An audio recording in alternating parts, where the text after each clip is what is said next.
Question lang. Kasi syempre maiisip na kagad ng fans na parang nagkapalit kayo ni si Gerald with Kim, tas ikaw with Bea sa on screen. Anong comment mo doon?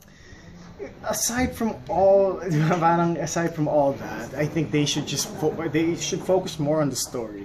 Kasi I mean maybe it's if that's entertaining for them, then okay.